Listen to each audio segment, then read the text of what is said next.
국토이용 관리상 뭐 관리 지역이냐, 절대 농지냐, 이런, 그리고 도시계획 자체가 지금 입안 중이냐, 어떤 큰 개발 계획이 있느냐 하는 공법적인 사안으로 가는 것인데, 딱 여기서 딱 멈춰버리고 이것을 다루질 않아버려. 근데 이것을 근데 우리가 개수를 보세요. 1, 2, 3, 4, 5, 6. 이건 거의 나오지도 않습니다. 6, 하여튼 7, 8, 10, 9. 그러니까 지금 우리가 예를 들어서 우리가 인수하는 권리 중에서 등기부상 인수하는 권리 중에서 한 9개, 10개 정도만 있잖아요. 9개, 10개. 9개, 10개 정도만 이게 이기는 권리가 이게 뭐고 이들하고의 관계가 뭔지만 딱 따지잖아요. 그럼 끝나요. 왜? 우리가 등기부상에 등장할 수 있는 권리는 이게 다야. 이게 예를 들어서 이게 한 수백 개, 수천 개가 된다면 사실 답 안 나오죠. 예? 소위 이 인수하는 권리가 등기부상에 인수하는 권리가 수백 개, 수천 개 나오면 그리고 그러면 이 밑에도 이게 소멸 기준 권리가 각각 다 틀리니까 우리가 조합을 만들자면 소위 말해서 우리 수학적으로 조합을 왜냐면 이게 소멸 기준 권리가 건저당일 경우도 있고 가압류일 경우도 있고 그죠? 전세권일 경우도 있고 사실 이것과 이것에 관계해 가지고 이게 정말 이제 어떻게 되는지 이런 문제로 따져나가는 거거든요. 근데 이게 실제로 우리 눈에도 보이듯이 10개밖에 안 된다고요. 10개. 실제로 10개밖에 안 돼요. 그러면 10개와 여기 한 5개 하고 이 5개도 알고 보면 그냥 일반 채권인 가압류, 강제경매, 그 다음에 물건인 담보권, 우선 면제에 있는 담보권. 그러니까 물건이 있는 경우, 채권이 있는 경우 이렇게 하니까 한 유형으로 따지면 제가 한번 말씀드릴게요. 가지수로 보자면 100개. 그러니까 우리 지금 그 경매에서 어렵다고 하는 그 특수물건에서 사실 100개만 알면 돼요. 100개만 알면. 이제 그러면 이것을 어떻게 해결하는지가 나온다는 거죠. 그래서 오늘은 약간 이제 그 오리엔테이션 같은 개념인데 그래서 조금 이론 같은 좀 그것도 어려운 그런 내용을 설명을 드려서 좀 죄송하긴 한데 제가 다루려고 하는 내용은 이 내용이다라는 거예요. 이 내용. 초보자들은 이걸 기준으로 해서 이게 없는 것만 하면 돼요. 초보자들은. 이게 시간적으로 제일 먼저 나오면, 그죠? 이게 없으면 그냥 가치 분석으로 가면 돼요. 그러면 각자가 발품을 팔고 현황 분석을 해서 자기 감으로, 그거는 이제 가치 판단에 대한 것은 감이 중요한 거거든요. 이렇게 보면 남의 사례도 많이 돈 많이 벌었다 하는 책을 많이 읽는 것도 중요하긴 하지만 그게 그 시점에 그 사람의 그 시점에 개별적인 경험일 가능성이 많아요. 그 사람 이야기를 듣고 지금 예를 들어서 토지를 낙찰받아가지고 10배 올랐다, 20배 올랐다. 그런 사례가 너무 많거든요, 우리나라에는. 너무너무 많습니다. 개발되면 무조건 5배, 10배 올라요. 그렇지 않습니까? 경매로 안 해도 그것은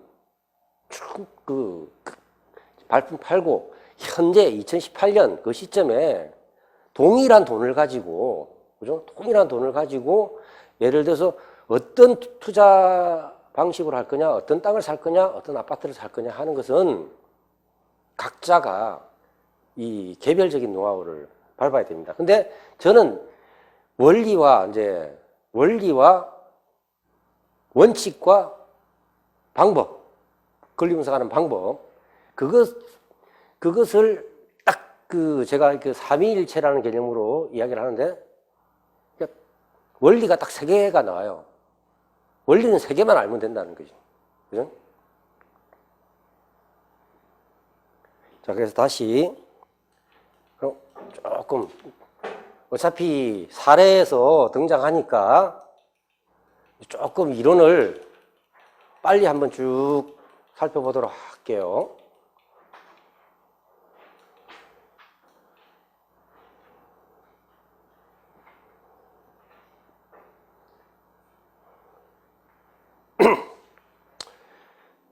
제가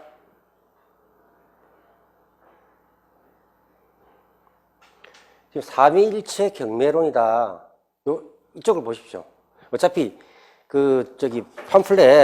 팜플렛은 어차피 이거 뭐 PPT인데 이거보나 똑같은 거니까 책이 아니라서 공부 안 됩니다. 그러니까 오늘은 그냥 흘려 들으셔도 상관없어요. 제가 그 이론과 어떤 실전 방법을 그냥 333 이렇게 이제 333 그러니까 333이라는 3이라는 숫자가 뭐 특별한 의미가 있다기보다는 있잖아요. 사람이라는 게 참 사람들이라는 게 외골수가 되잖아요. 외골수가 된다는 게 한 면만을 계속 보는 거야. 예를 들어서 제가 볼게요. 그러니까 제가 지금 법무사를 따면서 그것도 사실 이제 수석을 했기 때문에 사람들은 그냥 일반적으로 내가 엄청 똑똑한 줄 알아. 근데 저는 제가 이때까지 살면서 한 번도 똑똑하다고 생각해 본 적은 없어요. 난 정말 암기력이 떨어지는데.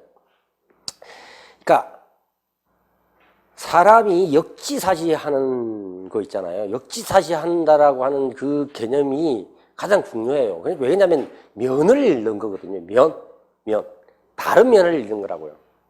그러니까 그러니까 우리가 이 임대인이 있으면 임차인이 있는 거잖아요. 임차인이 없으면 어떻게 임대인이 존재할 수 있습니까? 그죠? 그러니까 근데 임대인은 자기 입장만 생각해. 임차인은 자기 입장만 생각해. 그죠? 사람은 기본적으로 이기적일 수밖에 없을 수도 있어요. 그러니까 임차인과 임대인과 이 어우러지는 법률 관계가 상가임대차, 주택임대차. 원래 이 특별법이 만들어지기 전에는 민법에 그냥 임대라는 게 있어요. 민법에. 근데 그것만으로 규율이 안 되니까 특별법을 만든 건데, 그러니까 면이라는 게 굉장히 중요하다고요. 그죠? 그러니까 경매에서는 어떠냐면, 경매에서 등장하는 인물을 보자면, 첫 번째 시동을 거는 자가 채권자예요. 채권자가 등장하잖아요. 채권자는 뭐에 관심이 있겠습니까? 채권자는 내 돈을 환수받는 거예요. 내 돈. 그죠? 빌려준 돈 환수받는 거. 돈 회수에만 관심이 있어, 사실. 그렇지 않습니까? 그러니까 그러면 이게 여기서 나타나는 게 이제 우선 변제, 우리가 이제 우선 변제 받을 수 있냐, 아니면 적어도 배당을 받을 수 있냐 하는 이런 문제가 돼. 그래서 이제 배당 순위가 결국 제일 중요하죠. 배당 순위와 배당 금액. 그죠? 채권자는 이것만 생각해. 채무자는 그럼 어떡할까요? 채무자는 어디에 제일 관심이 있겠습니까? 채무자는. 얼굴이 나와야 된다고 하니까. 채무자는, 이거는 공격이잖아요, 공격. 채무자는 방어야. 그러니까 사실은 이제 우리가 사회행위라는 이야기 들어보셨잖아요. 그죠? 사회행위. 사회행위가 뭔지 아세요?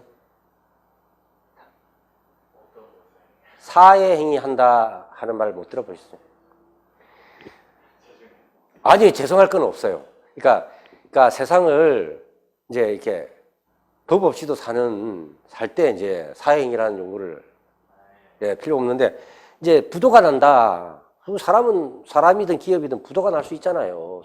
우리가 사업이나 어떤 그런 게 성공할 확률이라는 게 50% 넘는 게 아니라 그래야 10% 20%잖아요. 현상. 그럼 부도가 나면